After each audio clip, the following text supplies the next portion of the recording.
Luke, here we are, first episode of Hacker to Hero. So Luke, how did you get into golf? You were playing with your brother, is that right? Yes, I did. So my brother, he's 4 years older than me.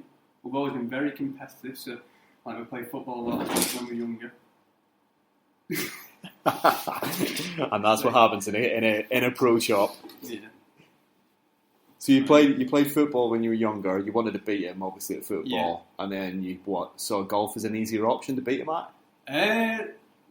I suppose. I think it was. Yeah, he was always bigger, stronger. Was he any good though? Yeah, it doesn't. You don't have to be. He was all right. You don't have to be big and strong to be good at golf. No, he was all right. He's both-footed as well. Okay. Quite skillful, good player. But yeah, with golf, it's static. There's no contact in the sport, yeah. So. Yeah, it was. Was he a bit of a big head? Did he think, "Oh, yeah, whatever, look"? All the time. Right. All the time. So when you're younger, you're not as strong. You're always looking up to and trying to prove that you're better. It's always hard. So you always want to do it. So the sibling rivalry was Absolutely. like intense. Yeah. How did your parents deal with that? It was chaos, to be honest. Yeah. Every day there was always arguments. There was a lot of banter. Did he get the best clubs because he was the oldest? No, actually. No. Oh, really? No, he didn't. We were more like, we were always looking up to the pros of the golf club. Right, okay. And anything that they had that was older, they were selling, we were straight on them. Wow. Because obviously at that age, it's hard to come by all the money. So yeah, we were looking at like, what was the best that you had? What was the best shafts? What was the best grip? The heads. So that's basically how we started. So it was one by one we started. What golf club did you start at then? It was Hazel Grove. Hazel Grove. Yeah, Hazel Grove in Stockport. Yes. Okay. So I live with my parents on the edge of that golf course. So in between the house and the golf course is a field. Did you ever sneak in? Absolutely. Yeah, I did. Yeah. Yeah. So it started off with practicing in the back field, and then from there, looking through the hedges. Oh, what's this golf course here? Snuck on a few times, and then become members a few months later. Yeah. They didn't see you sneaking on though, did they? No, it was always quiet after school. Happy days. Misspent youth then. Yes. So that's what really got you into golf. Yeah, it was. It was. Yeah, it was. It was appreciating it as well. I think when you go from hitting balls on a field and not really seeing the golf course, and you see it for the first time, it's pretty impressive. So tell me this then: what happened to your brother? How have you become a pro? And he's just like, has he fallen away? Is he still play? Or did you just get too good and he was like, I'm not doing that anymore? Yeah, I suppose it was more down to time. I think as we got a little bit older and he went to college, that was less time for him and that was more time for me. And because we started golf not too far apart, and I was I got the golfing bug for a long time, did lots of practice, and I suppose that's where it changed. He had less time, I had more, and as years went by, same thing applied.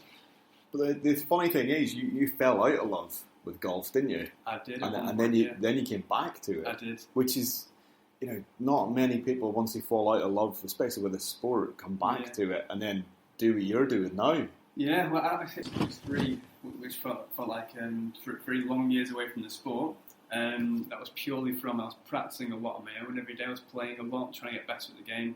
Got a bit stressful. One day, put the clubs away. Ended up going out, meeting people, meeting girls, and that was it. 3 years later, and I'm picking the golf club again. It's always the girls, isn't it? It's always the girls. Yeah. But you came back.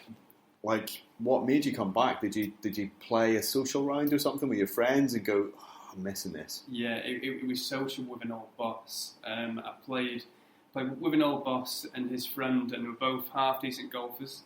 And they said, "Oh, Luke, you're good at golf, aren't you?" I was like, "I'm all right. I've not played for a while." So I was like, "Right, yeah, we'll go and play a game." And during that round of golf, I shot a lot. The score was quite high, and I was pretty upset. And that was it. That was straight back in. I know I can beat that. And from there, I'm not even kidding. I shot my best round ever about 2 months later. Really? Ever done? Yeah. So literally, you went out, had this social round, played really badly. Yeah. It bit you, basically. Badly. It really bit you. And then it was like, well, that was the competitive element in you. Yeah. Obviously, I'm going out to beat that. Yeah, absolutely. I had 2 guys who were looking to see if I was any good, and I didn't look any good. I hit the odd long drive, But yeah, I said the biggest thing there was I got a bit older and a bit stronger, and distance definitely helps. And fair play. Yeah, so I think that's what helped me shoot. So then what happened? You just like, why am going down the PGA route? Or, how does that even happen? Yeah, so like from going from a social round to like, I'm going to beat this. That's fair, because like most hackers at our club pretty much try and do that every week. Yeah, mostly pretty unsuccessful, if I'm going to be honest. Yeah. But what happened to you? It's like, you're not a hacker, obviously. It's like, what? How does that? I'm trying to understand how that computes. Yeah, I trust me, I sure felt like one in that first round, hacking away. But yeah, so the PGA, that quickly became an idea. So I was working and selling cars previously in a different job. Yep. So I do love my cars. Yep. That was a job that I didn't see much of a future in, as much as I enjoyed it. And I played that round of golf, and from there I thought I've always wanted to do as a career when I was a young kid. I stopped playing when I was 16 and started again when I was 19. So I was 19 years old. I think I'm still very young. Yep. I spoke to some pros about it who I was still friends with, and they're like, "We'll do it. Get it. Well, if you're thinking about even playing, why don't you use the coaching side as a backup?" Yep. And it quickly came a few years down the line that you had to play every single day to become a great golfer on tour. I didn't have that discipline, but more towards coaching. Yeah, it was a big push for a career. That's where the playing came from. You saw it as a job, not as entertainment, which I suppose that gave that bit of a difference. It's a pretty good job, to be fair. I know there's obviously different stresses that come with it and different things that come with it, but it's, for like most hackers out there, or, for most golfers listening to this, they probably go, oh yeah, I'd love to do that. I think so, yeah. I've heard that a lot over these, and I have done a few different jobs in the past. I do feel very lucky in doing what I'm doing.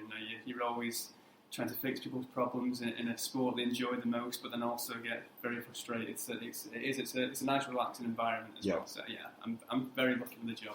But you are a good coach as well. Like there's a lot of talk around the club that you are a good coach, and you can see that coming through like the children as well. Yeah. It's like, does that give you a real kick when you see the kids getting better and the members getting better, because you've they've come back in and going, shuttle around. Yeah, it definitely does. I think the juniors today are a little bit different from when we were young. It was a lot more social, a big group of people which would keep you playing week in, week out. Whereas now it's more individual, and there's probably a couple of friends that you have, you don't play as much. So when you see them really putting the effort in and actually improving and seeing that, like I was when I was younger, and the same back then, that's it's a big kick, because going forward what that does. I've been through it. It's massive. Yeah, because when you come off like playing a bad round, you're pretty destroyed out there, aren't you? Yeah. You're like, your head's gone about whatever hole it's went bad on. You've tried to recover. You've hit it too hard. The next hole goes wrong as well. Then you try again, and maybe all of a sudden you get a par and you're back. But those two holes in the card, that's your Saturday come gone, or your Wednesday come gone, isn't it? I suppose that that's one thing which you could do with improving early on is trying to. You hear it all the time. You hear people say, "Oh, forget that hole, forget that bad shot." Yeah. It's hard. I know that's one of the hardest parts of golf. But once you truly put it aside, focus on the next shot. That is when. How do you coach the kids though to do that? Because kids are brilliant, because they're like sponges. Yeah. They do soak a lot of stuff up. So if you can get it into kids really early, they can just go, yeah, that's a bad hole, the next one will be better. Is that the mindset? Is that what you're trying to do?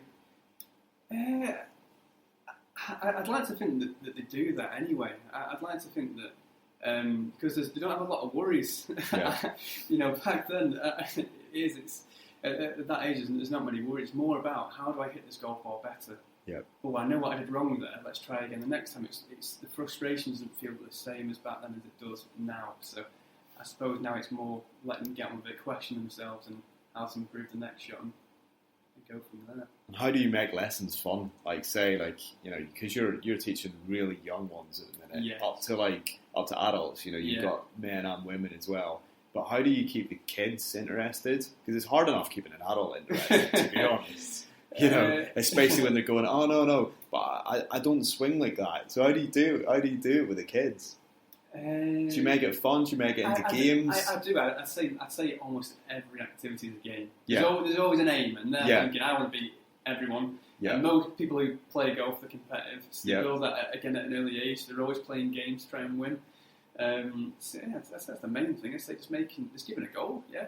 And how do you coach the ones that haven't done well in those games? How do you say to them, like, oh yeah, no, you'll be all right the next bit, or just change that, just change your grip, or is that what you do? I point out the good things. So it's rare. There's times where it's a complete struggle. Yeah. and the technique is wrong. So you point out the good things. They feel better about themselves, and they know you're not lying because what you're saying they know is true. Yeah. So they believe it and they crack on the next one and they're happy. It's sometimes there's upsets, but that's just golf. But yeah. Cool. And what about the adults? Are they a different breed? Because obviously the kids have a mindset where it's just like, yeah, I'll go again. Some adults have got the mindset where it's like, I can't do this, or I've got the yips, or I've got I just can't get this club won't work. How do you coach that? How do you coach them out of that? Yeah, it's trying to be as simple as possible. I think that's one of the best ways of teaching now, because I'd say it's mainly because of social media, with YouTube, with Instagram. There's a lot of free swing tips on repeat every day. I see them every day. Yep. Some are useful to me, a lot of them aren't. Yeah. And I think the best thing to do is try and take those photos away, those 10 photos they have on every single shot, remove them and give them one objective. Is that the best thing? If you say an adult comes in to you and go, yeah, I've been watching YouTube, Luke, and I was doing this on Saturday, but now I know I'm doing this. Can you teach me how to do this? And you probably go, yeah, but that's not suited to the way you swing. Yeah. Is that what comes across? I would say in every new person I teach for the first time, one of the first sentences involves the word YouTube. And and it's we don't mind hearing it. Yeah. It's what you've listened to and how you take it in and how you put it to your game. Most of it it's not useless. The information is maybe okay to learn, but if it is it for you, most of the time it's not. And what about the famous one? All golf members, all golfers, all clubs have this one. You're in a 4-ball, you have a bad shot. Oh, you moved your head. It seems the most common answer. So I've started to teach a lot of groups as well, and in those groups, when it's early stages, they'll hit a shot and they go, "Oh no, I know what I did there. I know what I did. I lifted my head." Yeah. And it's like, come on. the guy's got 10 swing faults, and he's it's my head. It's nothing to do with their head. No, it's normally it's something else that's more more technical. It's more posture. It's standing to the golf ball. If you think it's your head, it's more your position in your body. Okay. That's making you lift. So there's something that our listeners can take out right away. If you think it's your head, it's probably your posture. That word there, posture, it's more than likely it's posture. Yeah. The second most important part of the basic of golf is posture to me. The most important part is grip, but posture, huge. If you don't stand correctly to the golf ball, I can almost stand behind you and point in which direction the ball is going to go, or whether you're going to get it in the air, just by the way you're standing. So it's massively important, posture. Quality. So you have an inbuilt love of the game. Yes. Who's your favourite pro playing at the minute? My favourite pro playing at the minute? Not going off personality, just a player, I would say, is Schauffele. Ooh, that's interesting. It is. He's just so consistent. He seems like a really likeable person. Yeah. A friend of mine who works for Callaway, he met him very recently and said he's a really nice person as well, which is obviously great to hear. But he's so consistent. He's a grafter, and he seems to just get on with the game. And it's something that I appreciate a lot. So Schauffele at the moment is up there for me as a favourite. Wow, that's a cool one. It's just, I don't know. I didn't expect that one, if I'm going to be honest. So that's overall, cool. My absolute love of the game, obvious Tiger Woods. Yeah, absolutely. Is that who you watched when you were growing up? Most days. Yeah. He was, speaking about what he does, watching what he does, trying to copy, understand why he does the things he does, and that's what makes me question my own goals when I was younger, to improve. Yeah. And he speaks very natural about the game, not technical. Yeah. Which is what I love as well. So that's pretty